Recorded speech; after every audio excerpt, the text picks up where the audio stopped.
청취자 여러분, 안녕하십니까? 하나님의 은혜가 여러분들 모두에게 임하기를 축복합니다. 지난 시간에는 예수가 그리스도라는 제목으로 말씀을 드렸습니다. 오늘은 그 그리스도를 믿는 믿음으로 얻는 생명에 대해서 말씀드리도록 하겠습니다. 사도 요한은 요한복음 전체를 통해서 예수가 그리스도임을 믿게 하려고 의도적으로 7, 7이라는 숫자를 구조적인 틀로 정하고 말씀을 전개하고 있습니다.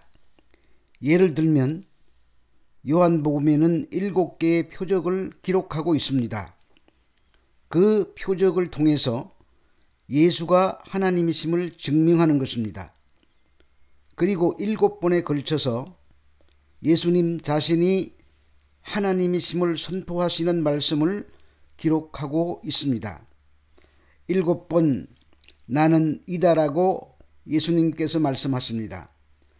잘 아시겠지만 7은 성경에서 완전수 또는 충만한 수를 의미합니다. 그러므로 7개의 표적을 통해서 예수가 하나님이심을 완벽하게 드러내시고 또 7번 예수님이 자기 선언을 통해서 자신이 하나님이심을 완전하게 표현하고 있는 것입니다. 먼저 7번의 표적에 대해서 알아보도록 하겠습니다. 표적이라는 말은 신약 성경의 언어인 헬라어로 세메이온이라고 합니다.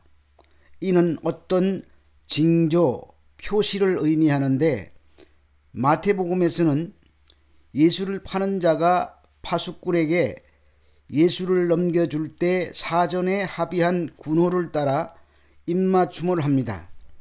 이때 군호라는 말을 세메이온이라는 단어로 표현하고 있습니다. 그러므로 여기서 표적이라는 말은 바로 이 자가 예수다 하고 말이 아닌 행위로 표시해 주는 것을 말합니다. 또 누가복음 2장 12절 이하에 보면은 구유에 누운 아기를 보는 것이 너희에게 표적이라고 말씀하십니다. 이때 사용한 단어도 세메이온입니다. 그러므로 이런 상황에서 표적이라는 말은 단순히 야구 경기를 할 때 포수가 투수에게 손가락을 사용하여 어떤 공을 던지라고 신호를 보내는 그 사인의 의미를 가지고 있다고 말씀드릴 수 있습니다. 그러나 요한복음에서 사용되는 표적이라는 말은 단순한 사인이라는 의미를 넘어서 기적적인 요소가 더해지고 있습니다. 그래서 기적의 표적, 미라클로우스 사인이라는 말로 세메이온이라는 단어를 이해해야 합니다. 그것은 그 표적을 통하여 표적을 행하신 이분이 바로 하나님이 보내신 구세주임을 나타내는 수단으로 사용하였기 때문입니다. 사도 요한은 예수님께서 행하신 그 기적들을 통하여 그의 영광을 나타내시고 하나님의 아들로서 사명을 나타내려 하고 있습니다. 그리고 요한복음의 기적은 기적 자체를 넘어 종말론적인 구세주를 보여주고 그분을 믿도록 하는 것까지 포함된 표적입니다. 흔히 표적을 표지판이라고 설명합니다. 그러므로 우리는 요한복음에서 예수님께서 행하시는 기적은 내가 하나님이 보내신 구세주라는 표지판이 된다는 말입니다. 한마디로 내가 구세주야, 내가 그리스도야 라는 선언이 표적의 진짜 내용인 것입니다. 견월망지라는 말이 있습니다. 달을 보라고 손가락으로 달을 가리키는데 달은 보지 못하고 손가락만 쳐다보는 어이없는 행동을 빗대어서 하는 말입니다. 표적도 그렇게 보아서는 안 됩니다. 예수가 그리스도임을 발견하는 것이 표적입니다. 그러므로 우리는 그 표적 속에 담긴 기적적인 내용들에 빠져서 대단하다, 놀랍다, 우리도 그렇게 하자 라는 생각에 멈추면 안 되는 것입니다. 그 표적 속에서 예수가 그리스도이심을 깨닫고 그분을 구세주로 믿으라고 행하신 것이 요한복음에 나타난 표적들입니다. 요한복음에는 이런 표적이 7번 나타납니다. 그것은 예수가 구세주이심을 완벽하게 증거하신 것입니다. 7번의 표적을 정리해 보겠습니다. 첫 번째, 물로 포도주를 만드신 가나의 혼인잔치의 표적입니다.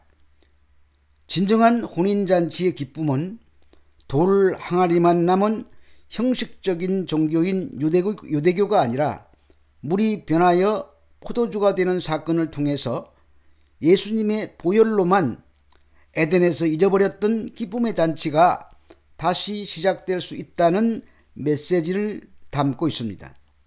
두 번째, 왕의 신하의 아들을 살리신 표적입니다. 기적을 보고 예수님을 따르는 사람들은 예수님이 인정하지 않으시나 말씀을 통해서 예수님을 믿고 신뢰하는 사람들이 참 신자라고 말씀하십니다. 세 번째 표적은 38년 된 병자를 고치신 표적입니다. 이는 38년간 강야를 떠돌다가 죽어간 조상들의 모습을 통하여 스스로의 힘과 능력을 믿는 죄인들에게는 예수님의 은혜가 임하지 않으면 구원을 얻을 수 없음을 가르치는 것입니다. 네 번째는 5,000명을 먹이신 표적입니다. 모세가 주었던 만나를 먹고는 모두 죽었지만 생명의 떡인 예수님을 먹어야 믿어야 산다는 메시지가 들어있는 표적입니다. 다섯 번째로 물 위를 걸으신 표적입니다. 이는 모든 인간이 건너야 할 죽음의 바다를 하나님이신 예수님께서 건너오심으로 믿음이 있으면 죽음의 바다도 쉽게 건너게 해 주실 것이라는 메시지를 담고 있습니다. 여섯 번째는 날 때부터 소경된 자를 고치신 표적입니다. 우리 인간들은 태어날 때부터 영적 소경입니다. 영적 소경은 영적인 것을 깨달아 보지 못합니다. 하나님으로 말미암지 않고는 하나님의 나라의 일을 깨닫고 믿고 구원받을 수가 없음을 우리들에게 가르치는 말씀입니다. 일곱 번째, 나사로를 살리신 표적입니다. 그리스도 안에 있는 자들은 죽어도 산다는 메시지를 담고 있습니다. 거기에 우리 인생들의 진정한 소망이 있습니다. 그리고 결론적으로 이 모든 표적을 한데 묶고 십자가와 부활로 완성하십니다. 예수가 하나님이시며 영원한 생명을 주시는 분이심을 7가지 표적으로 설명하시고 십자가와 부활을 통해서 자신이 구세주이심을 확증하시는 것입니다.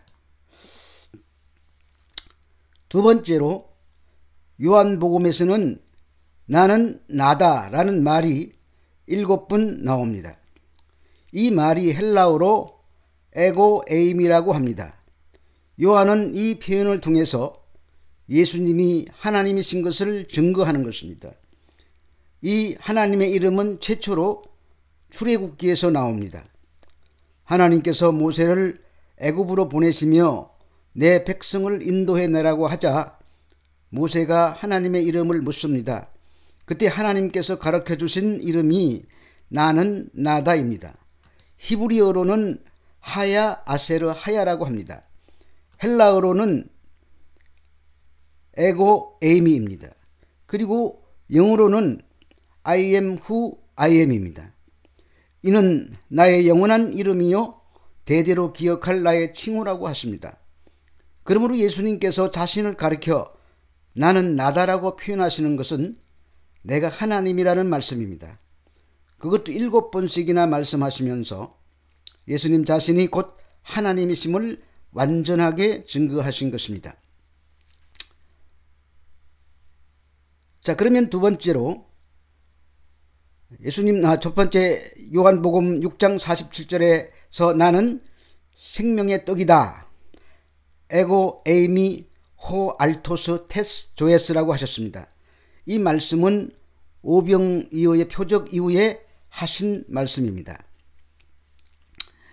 그리고 요한복음 6장 35절에서는 예수께서 이르시되 나는 생명의 떡이니 내게 오는 자는 결코 줄이지 아니할 터이요 나를 믿는 자는 영원히 목마르지 아니하리라고 하셨습니다. 오병이어의 표적은 광야에서 행하신 기적입니다. 이스라엘 백성들이 40년 동안 광야를 행진해 오면서 하늘에서 떨어지는 만나를 먹었습니다. 그러나 그들은 다 죽었습니다. 광야에서 모세가 주는 떡은 먹어도 죽지만 예수님께서는 자신의 몸과 피를 먹어야 영원하다고 하십니다. 말씀의 떡을 먹어야 한다는 말씀인 것입니다. 둘째로 요한복음 8장 12절에서 나는 세상의 빛이다. 에고 에이미 투 푸호스 토우 코스무라고 하셨습니다. 요한복음 8장 12절에 예수께서 또 말씀하여 이르시되 나는 세상의 빛이니 나를 따르는 자는 어둠에 다니지 아니하고 생명의 빛을 얻으리라고 하셨습니다. 간음하다가 현장에서 붙잡힌 여인의 사건 이후에 하신 말씀입니다. 돌을 든 자들과 잡혀온 여인은 다 어둠에 속한 자들입니다. 예수님은 자신을 세상의 빛으로 소개하십니다. 예수님은 악한 자들의 수구리며 타락한 장소이며 사단이 지배하는 그 어둠의 세상을 사랑하셔서 빛으로 이 세상에 오신 분이십니다. 하나님은 바로 그 어둠의 세상을 구원하기를 원하십니다. 그래서 세상을 사랑하셔서 빛이신 독생자를 보내신 것입니다.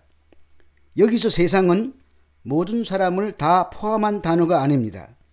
선택받은 자들만을 의미합니다. 그들만이 빛을 영접할 수 있기 때문입니다. 빛을 거부하는 불신자들은 세상 속에 속하지 않습니다. 요한복음 10장 7절에서 나는 양의 문이다. 에고 에이미 호 뒤라 톤 프로바톤이라고 하셨습니다.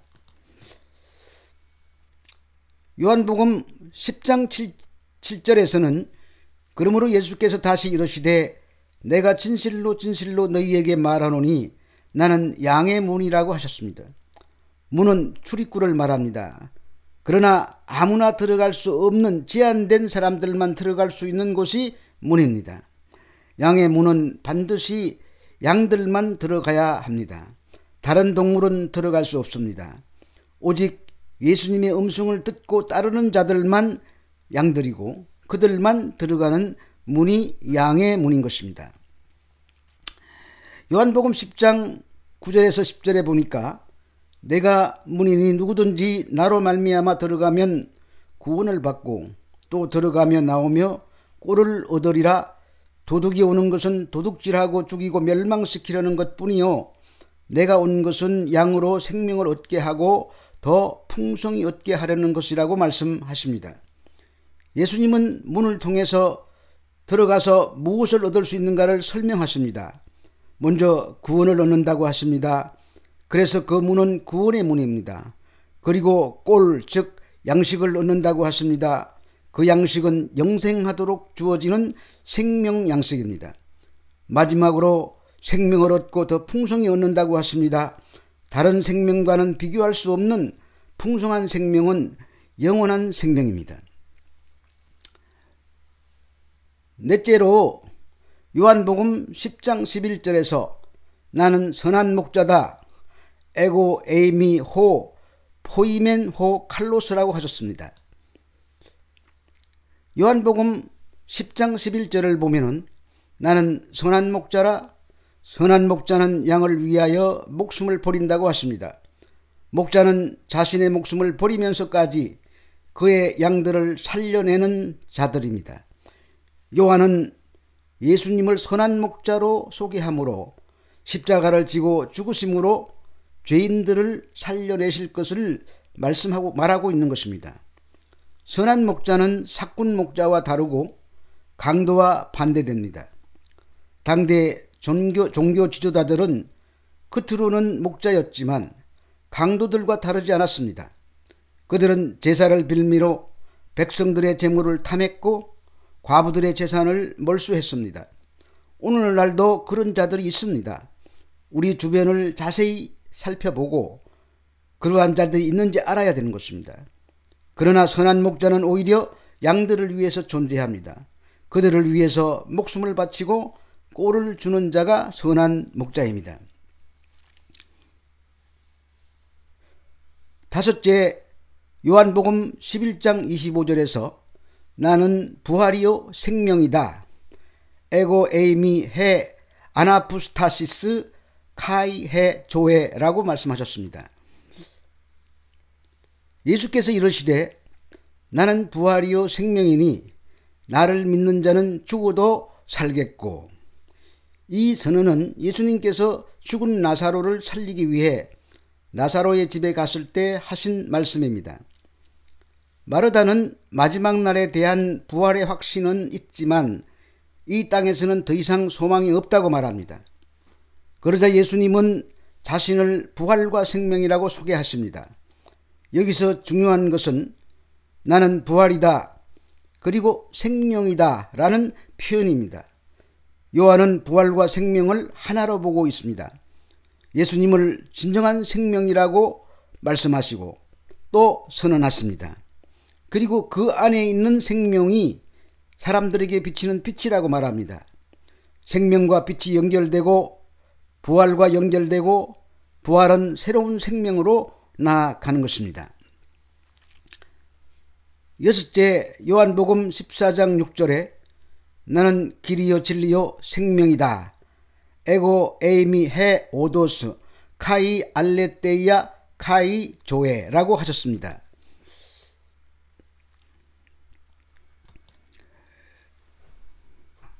도마는 예수님이 가시는 길을 모른다고 투틀거립니다.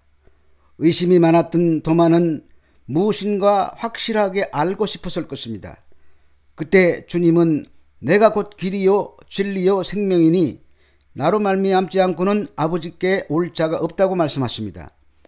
1장에서 부활과 생명이 만났다면 14장에서는 생명의 길과 진리가 만나고 있습니다. 이 세 개의 단어에는 모두 관사, 헬라어로 해라는 관사가 붙어 있습니다. 그 말은 내가 그 길이고 내가 그 진리이고 내가 그 생명이라는 뜻입니다. 예수님은 여러 개의 길 중 하나가 아닙니다. 바로 그 길입니다. 유일한 길입니다. 그 길은 곧 진리와 만납니다. 예수님은 진리 아닌 것과는 절대로 하나가 될 수 없는 진리 그 자체십니다. 그래서 그 진리는 다시 생명으로 나아가는 것입니다. 그것이 영생인 것입니다. 일곱째 요한복음 15장 1절에 나는 참 포도나무다. 에고 에이미 해 암펠로스 해 알레티네 라고 하셨습니다. 이곳에서는 하나님과 예수님 그리고 성도의 관계를 드러냅니다. 먼저 하나님 아버지는 농부십니다. 예수님은 그 농부가 기르는 포도나무라고 하시고 성도는 그 포도나무에 붙은 가지라고 하십니다. 하나님이 포도나무이신 예수님을 기르신다고 이해하면 큰일 납니다. 우리들에게 하나님과 예수님과 성도들이 어떤 관계인지를 설명하기 위한 표현일 뿐입니다. 성도는 예수님께 붙어있는 가지라고 하십니다. 그리고 예수님을 참 포도나무라고 하십니다. 여기서 참이라는 단어는 유일하다는 말입니다. 하나님과 연결되는 분은 예수님 한 분밖에 없다는 표현입니다. 다른 포도나무는 이사야서에서와 예레미야서에 나오는 열매 맺지 못하는 덜 포도나무들입니다. 성도는 예수라는 참 포도나무에 붙어 있어야 하고 예수님은 열매를 맺으시는 참 포도나무이시기 때문에 하나님의 생명과 연결되어 생명의 에너지가 사시사철 공급되어 영원토록 열매 맺는 존재가 되게 해 주시는 것입니다. 우리는 이러한 요한복음의 증거를 통해서 예수를 그리스도로 믿으면 생명을 얻어 영생에 이르게 되는 것입니다. 믿음은 인간의 노력의 결과로 생겨나는 것이 아닙니다. 말씀을 들음으로 성령께서 깨닫게 하시고 그 결과로 생겨나는 것입니다. 그러므로 믿는다고 아무리 소리쳐도 하나님께서 말씀을 통하여 성령으로 깨달아 믿어지는 믿음이 아닌 것은 사람들의 신념에서 나오는 독백일 뿐입니다. 그래서 좁은 문입니다. 그래서 들어가는 자가 적다고 하십니다. 주여 주여 하는 자마다 들어가지 못하는 것입니다. 그러므로 이 강해를 통해서 전해지는 사람의 목소리를 듣지 말고 그 목소리에 묻어서 담겨져서 들려지는 하나님의 음성을 들어서 믿어지는 은혜가 있게 되기를 주 예수 그리스도 이름으로 축원합니다. 다음 시간에는 태초부터 계신 말씀이라는 제목으로 공부하도록 하겠습니다. 감사합니다.